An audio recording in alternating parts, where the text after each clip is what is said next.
Hey, it's Ryan Amato. I'm here today with Mike Pittaro. Mike, thanks for joining us. Thank you for having me. I've known Mike for quite a while now, and it's always really fun to go over to his house and talk. We have a lot in common. Yes. That's what we're going to talk about. Could you just kind of explain to everybody about Mike? Sure. Professionally, I work as a professor for American Military University. I work part-time for East Stroudsburg University as well as Northampton Community College. I teach criminal justice. I've since branched out and have done some publications, presentations, webinars, vlogs, you name it. I'm trying to get on board with it. I'm in the process right now of writing another book. This will be my third book that comes out, and it's focusing on criminal justice careers, what you need to get into the career, and then basically how to survive in the career due to depression, PTSD, and suicide amongst correctional officers, law enforcement officers. How did you get involved in all this? Oh, I kind of stumbled upon it. That's a good question. No one's ever asked that. That's surprising. What happened was, when I worked for the local prison here in Easton, I noticed that a number of officers that I worked with had committed suicide. And I found that it seemed disproportionate to the number of people I know in general. So, for example, I spent 16 years in corrections. I'm 53 years old right now, but there are more people I knew in corrections that had committed suicide than people I had known since, say, kindergarten. So when I delved into it a little bit more to find out, is this a problem? Is it confined just to Easton area? Is it confined to PA? Is it regional? When I did the publication, it turns out that this is an international problem that's kind of showing that stress, burnout, suicide are kind of built into the corrections career. In other words, that our suicide rate is 2 to 4 times higher that of law enforcement officers, and law enforcement officers are twice that of the general citizens. Wow. And we also have an average life expectancy of age 59. So it's kind of concerning. From stress and anxiety. Mm-hmm. Stress, anxiety, not eating well, that fight or flight syndrome that you go through, that constant state of hypervigilance working in this profession. What have you come across that actually helps? I mean, what can you tell somebody? I can kind of relate to it because I've experienced it on my own. I think that's what gives me a little bit more credibility when I speak. When I do these presentations, I tell them my background, and I think that when you start to talk to people, especially in criminal justice, they tend to be very reserved. They're not trusting, I guess, of outsiders. So when they realize that I'm one of them, I've been there, done that, I seem to get more attention then. So I explain things that have worked for me as far as working out, as far as changing your diet, using a little mindfulness, trying to switch things around. So techniques that I've used to kind of push the stress, anxiety, and depression aside a bit so that you can actually function. And realizing you're not alone. And the stigma, I think for the first part of my life, I was always afraid to kind of share anything personal about myself because I would consider it to be a weakness, vulnerability. Especially in my profession, I thought it would have this kind of damaging effect on my career as far as, getting promoted. But I think you get to a certain age where you just don't care. And as soon as I started talking about it, I realized other people started talking about it. So we've talked about this too Yeah. here, and it's amazing when you do start talking about Right. it, how many people have anxiety or depression or panic Right. attacks. Just here in our company, everybody has it. Right, right. So I think that helps. I know it helps me. Right. Even if I'm having anxiety, to say, "Hey, Mike, I'm having anxiety right now." Exactly. It doesn't make you crazy. Right. Or anything like that. We were just talking before we were on the air here about, your panic or anxiety happens when nothing's going on. Exactly. So you can be in front of a whole group of kids at Exactly. school or young adults giving a speech and you're fine. Hey, fine. Never a problem. Never. And a police officer can be out on the street dealing with, the worst of the worst, and they're fine. Or a firefighter can be in a fire, he's fine or she's fine until they get into a quiet place at home. Exactly. And somewhere in there is hopefully a solution I think there's a solution. I think you really have to involve your friends and family members and bring them on board to kind of recognize what you're going through. People who have never experienced, anxiety or depression don't understand it, and they always question, like, well, why? Everything's going well in your life. Why? And I'm like, I can't answer that why. I don't know why. Yeah. But you kind of learn ways to manage it. I wouldn't say that there's a cure-all for it, because I think that would be, $1 million, business, but unfortunately there is a way to control it. So I think that's what I focus on, is controlling that for myself, and when I go to present at conferences, trying to help others, but realizing that it's not abnormal.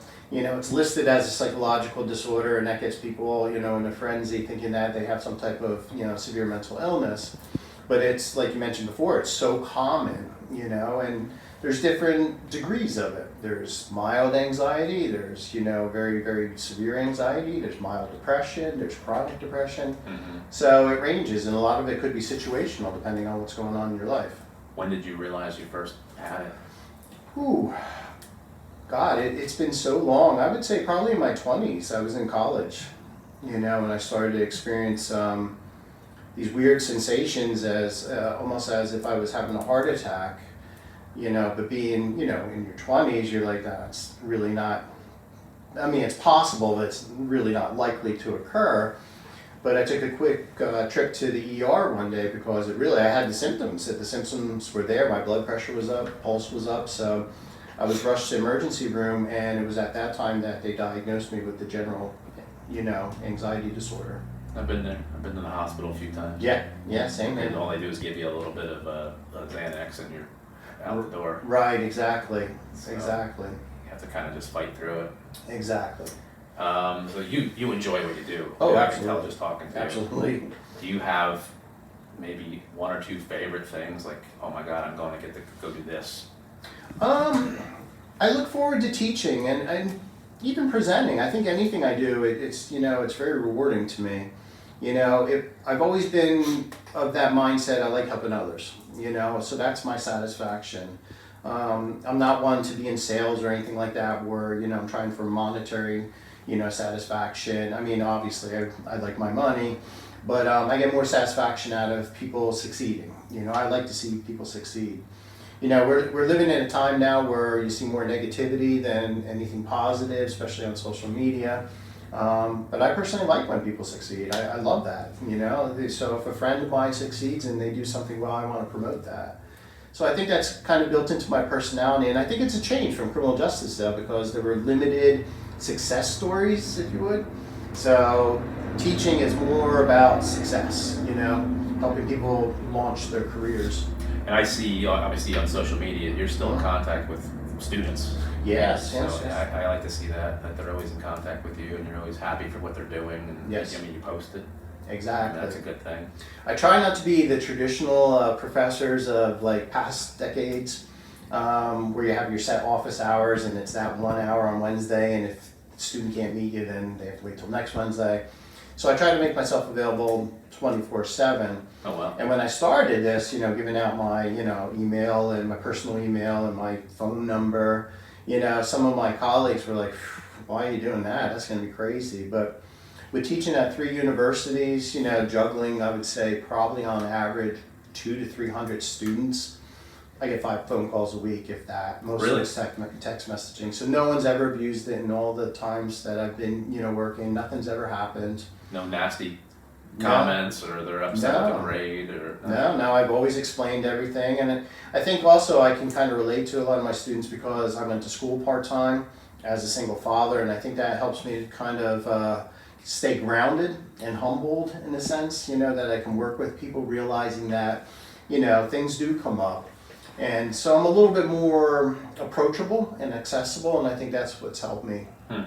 So you just led me into my next question, if I may. Sure. So I know Mike, and Mike has two sons Yes. who you raised by yourself, Yes. which I couldn't imagine that. That's hard. Yes. So between your whole work life, plus raising your sons, and a house, and everything else, your personal life, Right. how did you manage that? Wow. I don't know how I managed it. I think it became more of a survival instinct. When I went through the divorce and the kids were essentially given to me as primary caregiver, they were both 5 and 4, I think, at the time it happened. So I just had started my doctorate program, so that's another thing that I was pursuing. So here I am pursuing my doctorate degree, part-time. I'm working full-time, I'm working part-time, I'm raising 2 kids, trying to keep the house afloat. I don't know. A lot of people have asked me that, and I think that when you're faced with a crisis of some sort, you find a way. You just manage. So that's also the other part of me too, is where if I were to have somebody that constantly complains, that's probably one of my character flaws, is like, come on, I've been there, done that. You can do this, Right. So you find ways of doing it. You learn how to study in the morning while you're eating your cereal. You take care of your kids, and then when they go to bed, you get back to the books or you work on your work, something of that nature. But you find ways to survive and basically how to succeed. And it all worked out. And I think it made me a better person. I always try to learn something from every experience, even if it's a negative experience. Take away something positive from that. So, and I think that helped. No, it's great. I mean, when I met you, we met from a mutual friend. We came over, I would think it was my father and I. You remember that, yes? And somebody else. We painted your house. Yes. We painted your house, we power washed your house, we did a deck, we messed up a deck, we fixed the deck. Yes. And I just helped you paint your bathroom, so you Yes. can sell your house, and congratulations with Thank all you. that. So you're Thank building you. a house now, Correct. starting all over. Starting all Basically. over again, yes. That's exciting. It is exciting. I'm ready to kind of, launch a new chapter. Yeah. It's an exciting journey. Have you, I guess I've kind of done the same thing. Have you had any difficulties, or have you seen anything that's been like eye-opening when you've taken 2 families and kind of blended them together? No, there's little quirks, trying to get used to each other's, habits and routines and things of that nature. But no, I haven't really noticed anything that, it went smoother, let's put it that way. Went smoother than I thought it would. Yeah. Especially the blending of the children. I wasn't worried about our relationship because that was kind of solidified. But the kids, I was a little hesitant about, and like, how's this going to work out? Because you add 2 more kids to your home and a dog on top of that. But it was a smooth transition, and the kids are getting along well, and everybody seems to be doing well. No, I see you all the time. I see you on social media. You guys travel a lot. Yeah. How are you traveling with anxiety? Oh, gosh. The medication, I have to take medication for it. It's the only way I can function at this time. As far as the traveling, I have the ability to work from home. So essentially, anywhere where there's internet, I can work. So that's given me, I guess you could say, the great fortune of being able to travel. And given that Christina is a travel agent, that helps as well. So when she books a trip, I'm like, I'll go with you. So I can still work from Greece, I can work from Italy, which I did. I can work from a cruise line in, the Bahamas or Jamaica. So And you can manage the anxiety. So do you have anxiety traveling? I don't necessarily. I've noticed for me, it comes when I'm overwhelmed. If I don't sleep well over a period of time, that will build on it. I also notice when I'm sick. I don't know what happens, but I notice it picks up at that point. But if I'm overly stressed, it tends to get the best of me. But the other good thing about my relationship, there's a lot of good things, let's make sure I clarify that. But the other good thing is that we're kind of like, yin and yang connection there. She's very mellow, she's very down to earth, I'm more hyper, I'm the worrier. I'm the guy that's looking 5 years ahead, she's like in the present. So we kind of complement each other in that sense, in that she's able to kind of keep me grounded. You know what I mean? That's so good. Yeah, so I've been able to talk to her when I'm feeling that, and she's kind of throws some logic at me, and then it kind of makes sense. Even though the answers are in your head, sometimes when you hear it from somebody else that you respect and admire, it makes sense. I understand. Now, Yeah. sometimes I need somebody to say, hey, Yeah, right. settle down. Exactly. It's all going to be good. Yes. Don't So worry true. about it. Stop working. Yes. Yeah. And go from there. Exactly. Thinking back, we don't have to call them regrets, but is there anything that sticks in your mind that I wish I could have really done that differently, maybe in business or personal? Business, no. I would say personal, my marriage was horrific. The divorce was even worse. I think I should have left earlier. I think that caused a lot of issues. I should have been a little bit more proactive instead of reactive. But other than that, no, I think it was a good move. When I switched careers from criminal justice jumping into teaching, it was a leap of faith because I didn't really have a safety net because I'm single at the time, 2 kids, in school. So there was really no financial or emotional safety net if I didn't make it. But again, I think that helped me to kind of like swim harder in a sense and stay afloat because I had no choice. So I made it work. So initially I took on multiple teaching jobs, a bunch of part-time things, and kind of combined them to get like a salary. And then I was offered to full-time. So it all kind of came together. I wouldn't advise people to do it that way. It just kind of worked out for me, but I was fortunate. But a lot of it had to do with, I got to make this work. There was no other choice, I just left my career.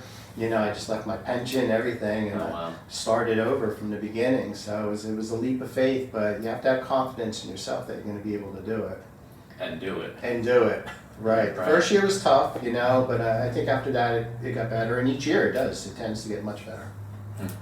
And I think what we see now, and I think we talked about this before, is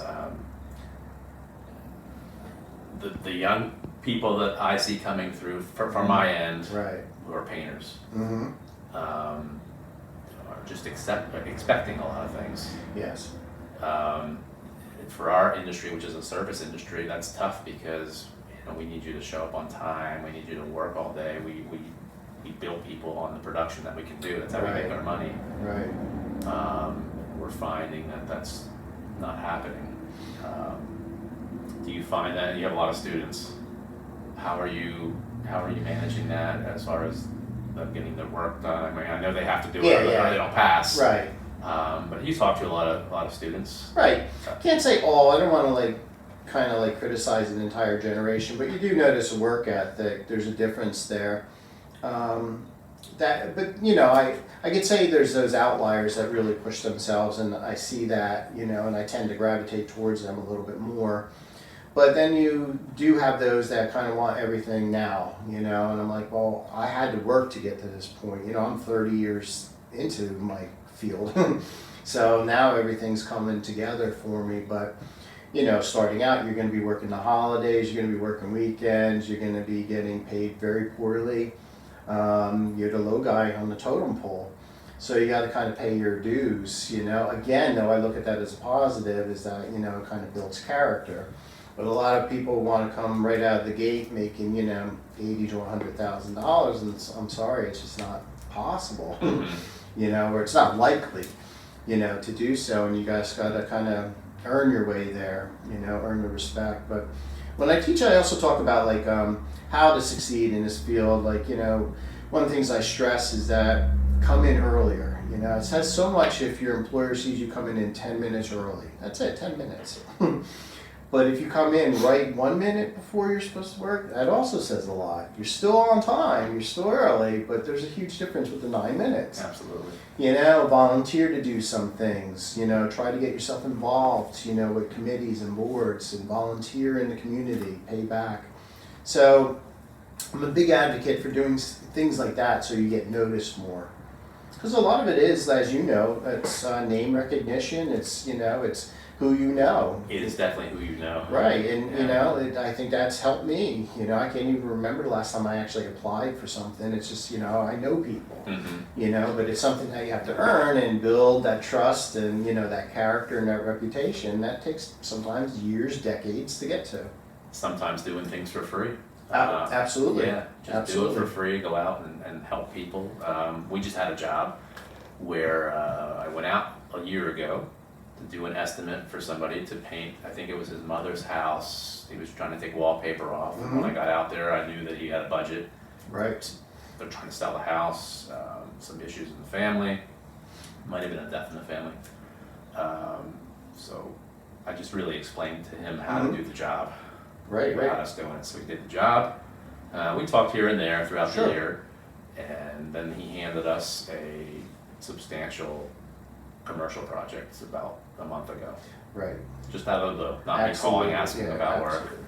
Yep. And they've been our best jobs where people just Yep. here's a job because we did something else. Exactly. Just, be of service to people. Exactly. Yeah.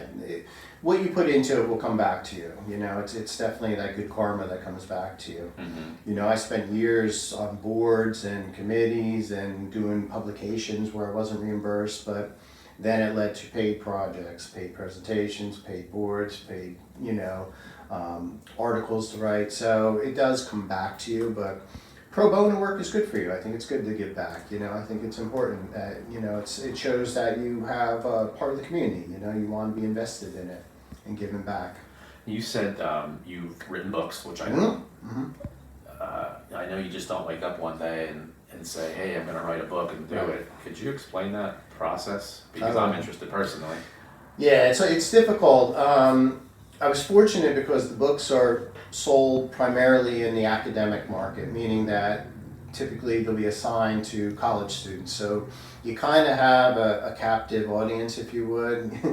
So, but if I did it at, in the free market, kind of where the Barnes and Nobles and so forth, then you just got to hope that your marketing gets the book out there and it starts to pick up. So I found it to be more successful just staying with the academic market, because then I know that it's going to sell, because I can then pass it off to people within my field, people who want to get into my field.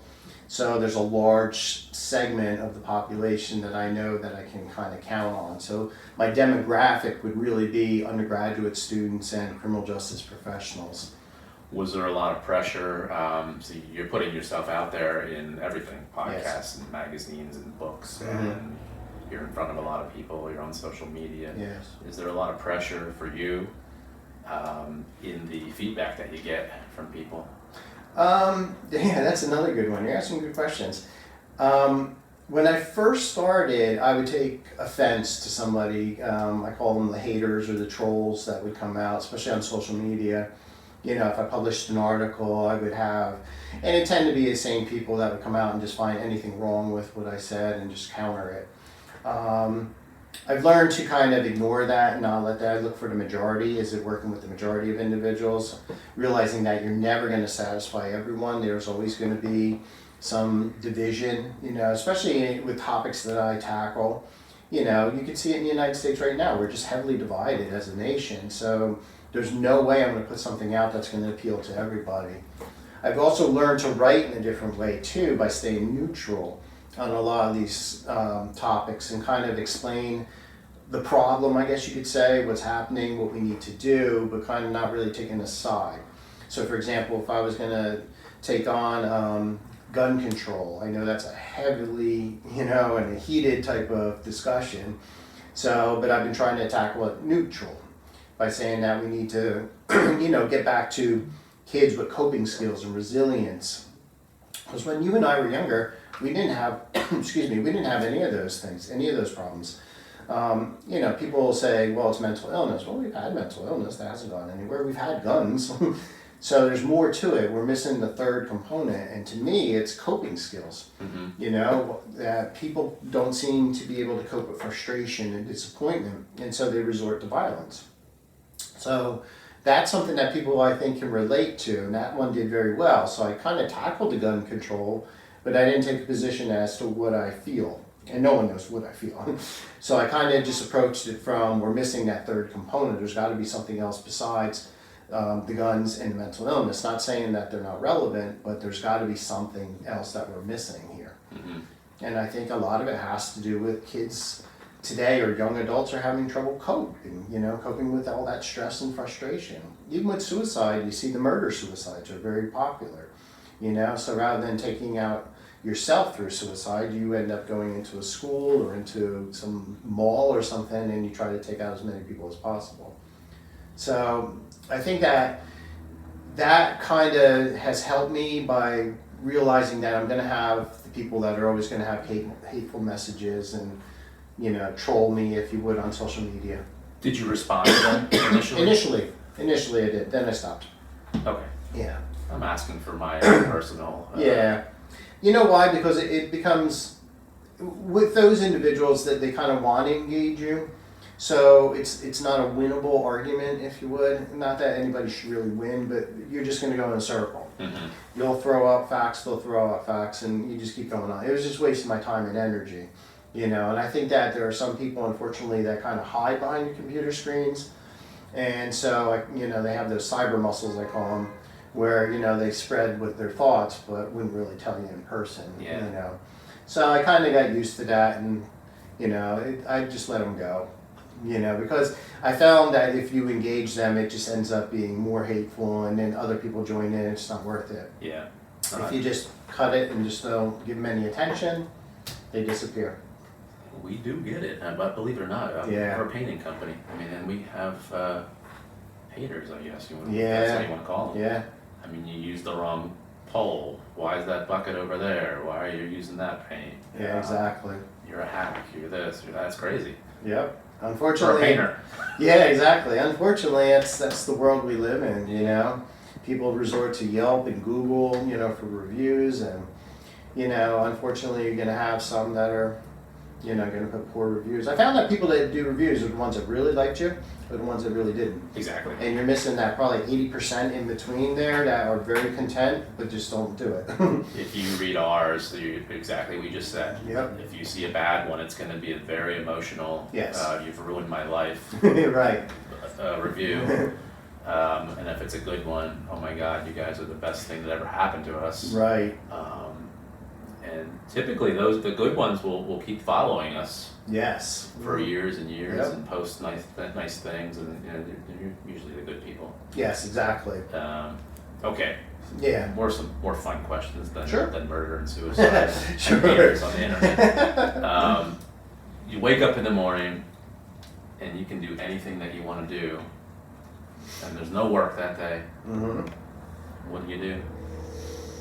I would say I would probably go outside. You know, I'm a big outdoors person. I love hiking. I like to kind of clear my head and be outside. That's a big thing for me.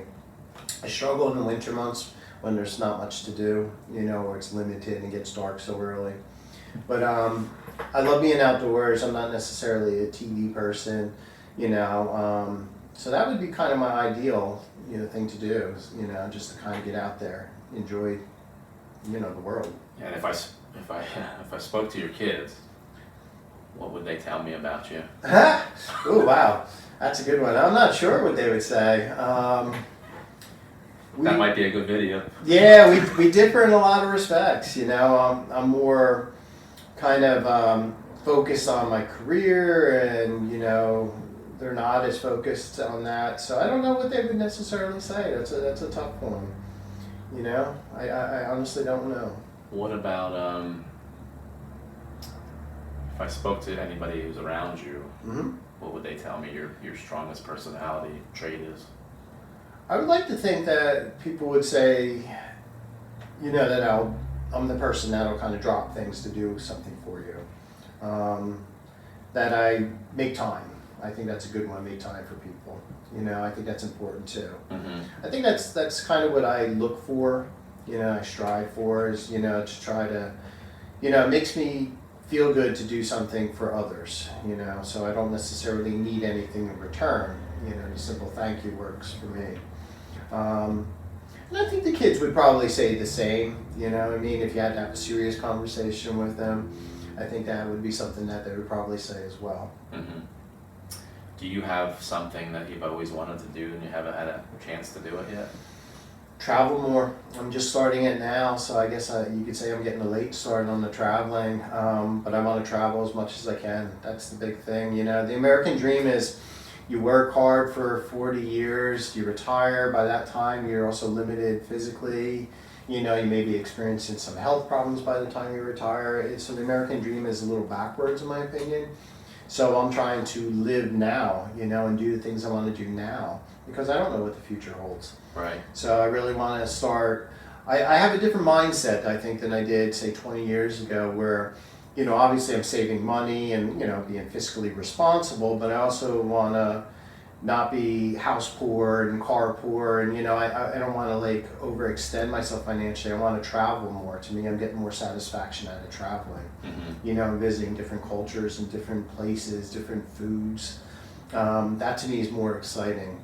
So I don't want the 7-bedroom mansion, 6 bathrooms type of thing. That's not something I would strive for. If I had the means to do it, which I don't, but if I had the financial means to do it, I wouldn't. I want that kind of moderate home, good happy family, have friends, and then travel as much as I can. So that's what I've been working on. Yeah, you're with the right person. Yeah, absolutely. Yes. Do you have a goal in mind for this year, or do you set goals? I set goals, yeah. Short-term goals? I do short and long-term goals. I wouldn't call them resolutions like New Year's resolutions, but it does seem that January kind of kicks in a lot of my thoughts. I want to do more presentations. I want to do more trainings in particular. I've realized that, what my strengths are, what my weaknesses are. I've accepted what my weaknesses are and kind of really want to hone in on my strengths. And some of those strengths are focusing on these topics about leadership, about communication, emotional intelligence, stress, burnout, things that I've done well with as far as researching and presenting on, and I know that it's kind of attracted a pretty large following, so I want to follow up on that and expand even further. But I also realize that I'm branching out a little too much and I have a bad tendency to burn out. And that's a huge character flaw for me, is that I'll extend myself too far. I'm the yes man. So I'm trying to now work with others, partners. So if I do a publishing project, I would have taken it on myself because I wanted to establish myself. I think I'm at the point where I feel comfortable with what I've established and my reputation. Then now I want to branch out with others and say, hey, how about we work on this together? So I don't know. I think in the past I was a little reluctant to do that because I was afraid that I wanted to kind of establish myself and get that name recognition.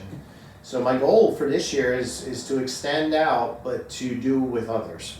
So I'm not doing everything from A to Z. I may be doing A to C, someone else picks up D, E, F, and continues onward.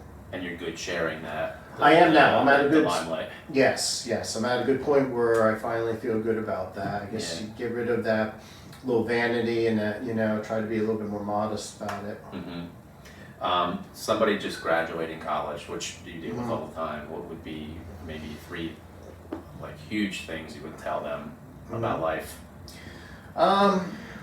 Stick to your word. I think that's a big one that sometimes we lose. That is, your word is everything. Integrity goes a long way, being very, having a lot of integrity. Be passionate, communicate. I could probably go on and on. I can't really think of top three. I keep thinking just kind of be who you are. Don't let that change you, especially in today's world, Let me backtrack and answer that. In criminal justice, it could be negative. There's a lot of cynicism. There's a lot of jaded officers and, staff members. And I know that from working in the field. So I tell my future graduates, don't become that guy or that woman.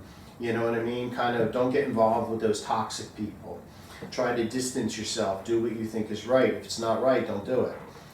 So I think that's kind of maintaining yourself. A lot of people, especially when you're younger, you want to follow with the crowd, I guess you could say, or follow with your coworkers, what they're doing. I said, but that may not be healthy or may not be illegal. And so, try to just maintain that sense of pride in doing what you are supposed to be doing, What happens, and this is off topic, but what happens when you're working in a prison and you see the stories about the prison guards who actually end up helping out the inmates, right.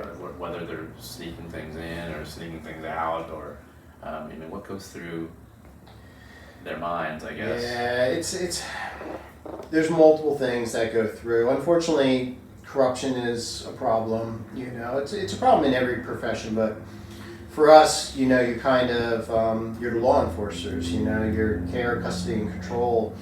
So we're held to a higher pedestal, a higher echelon, if you would. So you would think that through the extensive background investigations, the psychological, the physicals, the medical, the academy, we're getting the best, really, because we weeded out everything.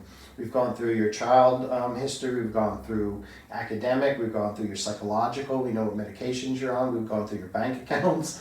So we do an extensive review of that person, and then when we choose them, we think, this is the golden child. And then you wonder, well, how does somebody then cross that line from law abiding to law violating?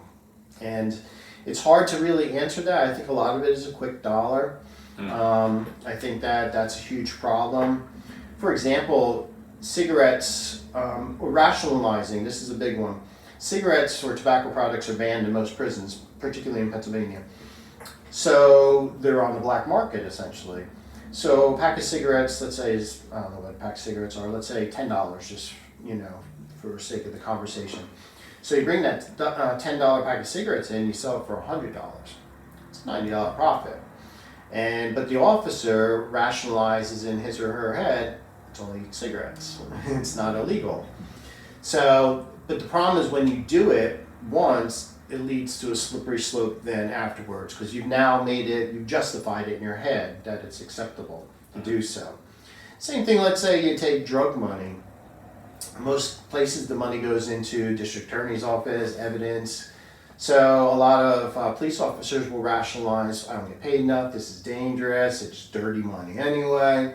No one will miss $1,000, and once you do it, you've made it acceptable. And when you make something acceptable in your head, it's easier to go through it again.